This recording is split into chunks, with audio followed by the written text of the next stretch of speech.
Hi hello everyone. இன்னைக்கு elbow healthy cooking சேனலில் தேங்காய் சாதம் அண்ட் உருளைக்கிழங்கு வறுவல் எப்படி செய்யலாம் அப்படிங்கிறத பார்க்கலாங்க.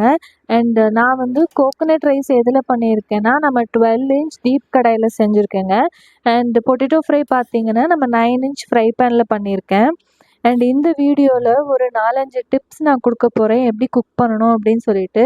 ஸோ மறக்காமல் வீடியோவை முழுசாக பாருங்கள்.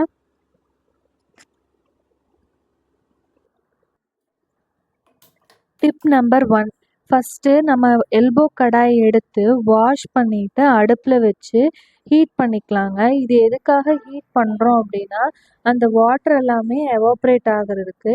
எவாப்ரேட் ஆனதுக்கப்புறமாவும் நீங்கள் வந்து ஒரு 2 மினிட்ஸ் ப்ரீ ஹீட் பண்ணிக்கோங்க. அண்ட் ப்ரீ ஹீட் பண்ணதுக்கப்புறமா நான் காமிக்கிற மாதிரி கொஞ்சமாக ஆயில் விட்டு எல்லா சைடும் படுற மாதிரி ஸ்ப்ரெட் பண்ணி விட்டுக்கோங்க. ஒரு தின் லேயர் ஆஃப் ஆயில் போட்டுக்கோங்க. இது பண்ணுறதுனால நம்ம ஆயில் யூசேஜை டிராஸ்டிக்காக கம்மி பண்ணுறதுக்கு ஹெல்ப் பண்ணுங்க.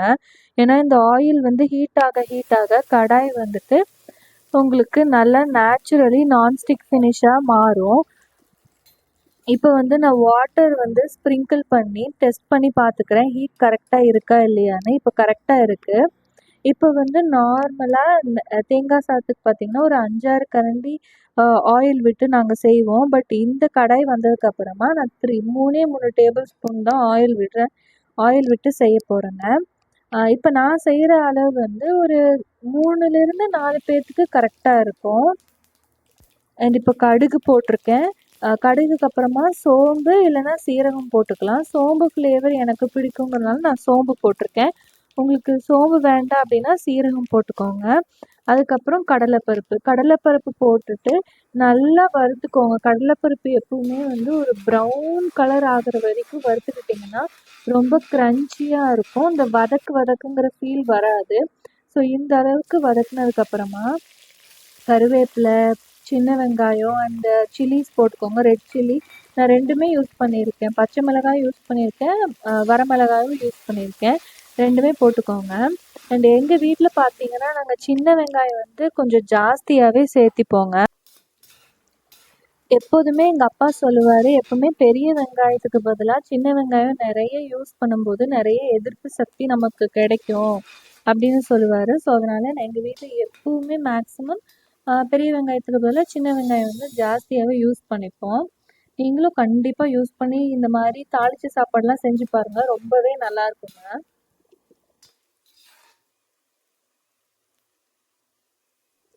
நெக்ஸ்ட்டு பார்த்தீங்கன்னா தேங்காய் பூ சேர்த்திக்கலாங்க. இது வந்து ஒரு அரை மூடிக்கு கொஞ்சம் கம்மியாக இருக்கும் தேங்காய் பூ. அண்ட் நிறைய கஸ்டமர் கோகோனட் ரைஸ் வந்து நம்ம ஃப்ரை பேன்லேயோ கடாயிலையோ செஞ்சுட்டு எங்களுக்கு என்ன ஃபீட்பேக் கொடுத்துருக்காங்கன்னா, இப்போ சப்போஸ் அவங்க அலுமினியமில் செய்கிறாங்க கோகோனட் ரைஸ் அப்படின்னா தேங்காய் போட்ட உடனே எவ்வளோ எண்ணெய் ஊற்றினாலும் ஒட்டிக்குமா. பட் நம்ம கேஸ்டைன் கடாய் வந்ததுக்கப்புறமா அது மாதிரி கொஞ்சம் கூட ஒட்டுறதில்ல அப்படின்னு நிறைய பேர் ரிவ்யூ கொடுத்துருக்காங்க நம்ம கடாயில். அண்ட் அது இந்த சமயத்தில் உங்களுக்கு நான் சொல்லணும்னு தோணுச்சு, சொல்லியிருக்கேன். நான் சொன்ன மாதிரி ஆரம்பத்தில் ப்ரீஹீட் பண்ணும்போது கொஞ்சம் ஆயில் ஸ்ப்ரெட் பண்ணிவிட்டு எல்லா பக்கமும் தடவிட்டு அதுக்கப்புறமா யூஸ் பண்ண ஆரம்பிச்சிங்கன்னா கண்டிப்பாக எந்த உணவாக இருந்தாலுமே வந்து கடாயில் வந்து ஒட்டாது. இப்போ வந்து நான் ரைஸ் ஆட் பண்ணிக்கிறேன். எங்கள் வீட்டில் கொஞ்சம் குலைவாக தான் நாங்கள் எப்போவுமே தாளிச்ச சாப்பாடு சாப்பிடுவோம். கொஞ்சம் பிடிக்கும் எல்லாத்துக்கும். ஸோ அதனால் நான் சாதம் வந்து கொஞ்சம் குலைவாக வந்து சேர்த்துக்கிறேன். உங்களுக்கு உதிரியாக வேணும்னா நீங்கள் அந்த மாதிரி சேர்த்து பண்ணிக்கோங்க. இப்போ சால்ட்டு தேவையான அளவு ஆட் பண்ணி நல்லா கலந்து விட்டுட்டு எப்படி வந்திருக்குன்னு நான் காமிக்கிறேன் பாருங்கள்.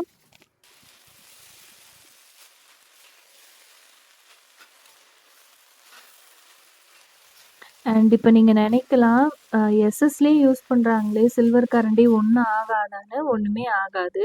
இப்போ நான் கடைசியாக வந்து கொஞ்சமாக கொரியாண்டர் லீவ் கொத்தமல்லி இலை போட்டு நல்லா கலந்து உங்களுக்கு இன்னொரு பாத்திரத்தில் மாற்றுறதையும் நான் காமிக்கிறேன். எவ்வளோ அழகாக நேச்சுரலி நான்ஸ்டிக்காக வந்திருக்குன்னு நீங்களே பாருங்கள்.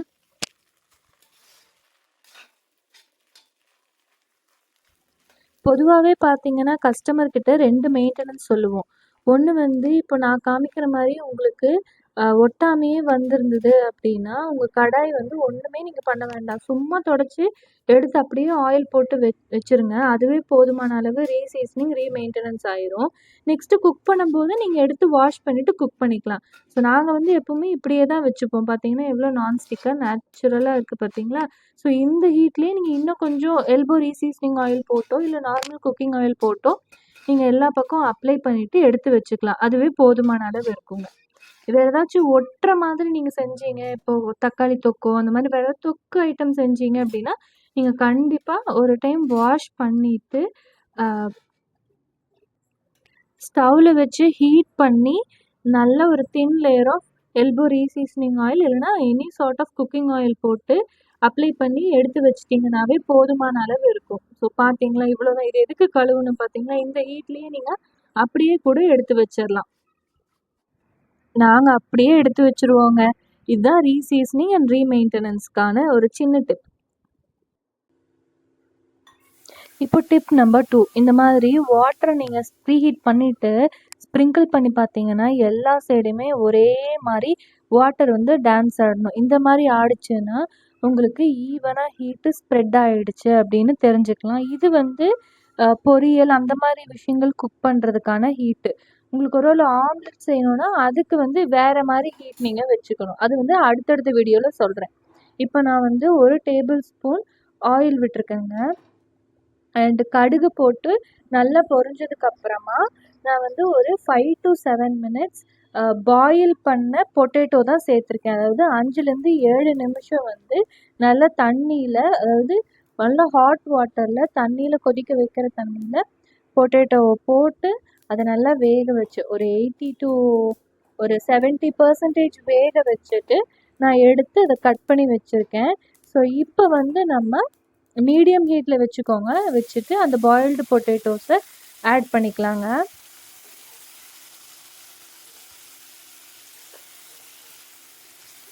இந்த மாதிரி பாயில்டு பொட்டேட்டோஸ் ஆட் பண்ணும்போது உங்களுக்கு வெளியே கிறிஸ்பியாக உள்ள சாஃப்டாக நல்லா குக் ஆகி வரும். ஸோ அதுக்காக தான் இந்த மாதிரி பண்ண சொல்கிறதுங்க.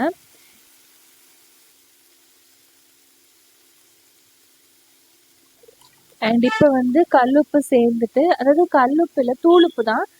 கல்லுப்பு வந்து வறுத்து அரைச்சி வச்சுருக்கோம். ஸோ தூளுப்பு சேர்த்து நல்லா கலக்கி விட்டுக்கோங்க. இப்போது டிப் நம்பர் 3. எப்பவுமே ஆயிலில் டைரெக்டாக நீங்கள் மசாலா பவுடர் ஆட் பண்ண வேண்டாம். பொட்டேட்டோ ஆட் பண்ணதுக்கு அப்புறமா நெக்ஸ்ட்டு நீங்கள் மசாலா பவுடர்லாம் ஆட் பண்ணிக்கோங்க.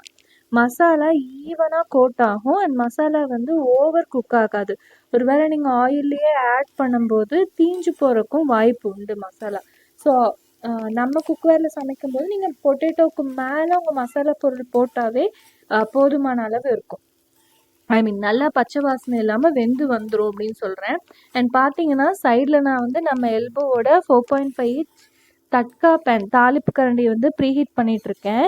நான் வந்து பொட்டேட்டோ ஃப்ரை பண்ணும்போது ஒரு மசாலா வந்து அப்போவே வறுத்து ஆட் பண்ணிப்பேன். அது வந்து ரொம்பவே நல்லாயிருக்கும் பொட்டேட்டோ ஃப்ரைக்கு.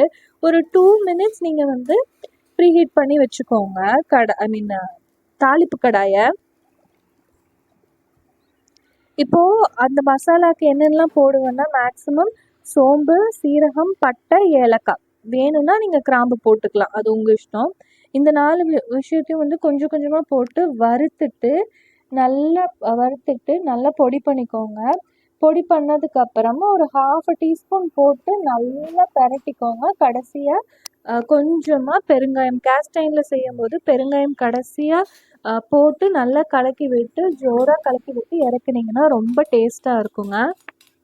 இப்போ பார்த்தீங்கன்னா நம்ம தாளிப்பு கரண்டி பார்த்தீங்கன்னா நாங்கள் ரெகுலராக யூஸ் பண்ணுறதுனால நல்ல ரீசீசனிங் ஆகி பிளாக் கலரில் இருக்கும். நீங்கள் காமிக்கிற பார்த்தீங்கன்னா இந்த மாதிரி ஆகிரும். நீங்கள் கண்டினியூஸாக கரெக்டாக யூஸ் பண்ணீங்க அப்படின்னா இந்த மாதிரி ஆகிடுங்க. ஸோ இதெல்லாமே வந்து உங்களுக்கு தெரிஞ்சுக்கலாம். இப்படி கரெக்டாக யூஸ் பண்ணுறீங்களா இல்லையா அப்படிங்கிறது தெரிஞ்சுக்கலாம். இப்போ இது நல்லா குக் ஆகட்டும். நெக்ஸ்ட்டு வந்து பார்த்தீங்கன்னா இந்த மந்த் ப்ராடக்ட் ஆஃப் தி மந்தில் 10 இன்ச் ஃப்ளாட் தோசை தவா, 9 இன்ச் ஆப்பம் தவா அண்ட் 7 பிட் பணியாரம் தவா, 7 குழி பணியாரக்கல், 9 இன்ச் ஆப்பக்கல், 10 இன்ச்சு ஃப்ளாட் தோசை தவா இந்த 3மே வந்து எம்ஆர்பிலேருந்து 30% ஆஃபரில் கொடுத்துட்ருக்கோம். நீங்கள் கண்டிப்பாக வந்து வெப்சைட்டில் செக் பண்ணி பாருங்கள். அண்ட் அந்த லிங்க், இந்த product of the month link வீடியோவுமே வந்து நான் டிஸ்கிரிப்ஷனில் கொடுத்துருக்கேன். கண்டிப்பாக நீங்கள் செக் பண்ணி பாருங்கள் ஃப்ரெண்ட்ஸ். அண்ட் இப்போ கொஞ்சமாக நம்ம மசாலா சேர்த்துட்டோம்னா நம்மளோட பொட்டேட்டோ ஃப்ரை ரெடி ஆகிரும். அண்ட் பார்த்தீங்கன்னா நான் ஒரு துளி வாட்டர் கூட விடலை. ஆல்ரெடி நம்ம பாயில் பண்ணிட்டோம்னா ஃப்ரை பேன் வச்சு நீங்கள் ரோஸ்ட் மட்டும் பண்ணிங்கனாவே உங்களுக்கு வந்து நல்லாவே குக் ஆகிரும். அண்ட் பார்த்தீங்கன்னா இப்போ நெக்ஸ்ட்டு வீடியோவாக நான் வந்து கிரில் பேன் போடலாம் அப்படின்ட்டு இருக்கேங்க. கண்டிப்பாக வந்து கிரில் பேனை வந்து எப்படி கரெக்டாக யூஸ் பண்ணணும், எந்த டெம்பரேச்சர் வச்சு யூஸ் பண்ணணும், எவ்வளோ ஹீட் வச்சா போதும், அண்ட் எப்போ வந்து அது குக் ஆனதுக்கு அப்புறமா வெளியே எடுக்கணும் அப்படின்னு நிறைய பேர்த்துக்கு தெரியறதில்ல. ஸோ அதனால் அதுவுமே நெக்ஸ்ட் வீடியோவில் நான் உங்களுக்கு தெளிவாக போடலான்ட்டு இருக்கேன். மறக்காமல் நம்ம சேனலை சப்ஸ்கிரைப் பண்ணி வச்சுக்கோங்க. அண்ட் எப்பவுமே நாங்கள் சொல்கிறது தான், ஒரு ப்ராடக்ட் வாங்கி பாருங்கள், நீங்கள் வேறு எங்கேயுமே போக மாட்டீங்க, தேடி வந்து எல்போ தான் அடுத்து வாங்குவீங்க. 3 டிப்ஸு. டிப் நம்பர் 1, குக் பண்ணுறதுக்கு முன்னாடி எல்லா சைடும் ஆயில் அப்ளை பண்ணிவிட்டு குக் பண்ண ஸ்டார்ட் பண்ணுங்கள். நேச்சுரலி நான்ஸ்டிக்காக இருக்கும். டிப் நம்பர் 2 பார்த்தீங்கன்னா வாட்டர் ட்ராப்லெட் டெஸ்ட்டு. தண்ணி தெளித்து ஹீட் ஆகிடுச்சா இல்லையா எல்லா பக்கமும் அப்படின்னு சொல்லி டெஸ்ட் பண்ணுறது. டிப் நம்பர் 3 வந்து மசாலாவை டைரெக்டாக ஆயில்குள்ளே போடாமல் பொட்டேட்டோ மேலே தூவுறது. இந்த டிப்ஸ் எல்லாம் உங்களுக்கு யூஸ்ஃபுல்லாக இருந்ததா அப்படின்னு சொல்லிட்டு குக் பண்ணி பார்த்துட்டு கமெண்ட் பண்ணுங்கள். And as always, Elbow is not just a cookware, it is a solution for your kitchen. Thank you so much for watching this video.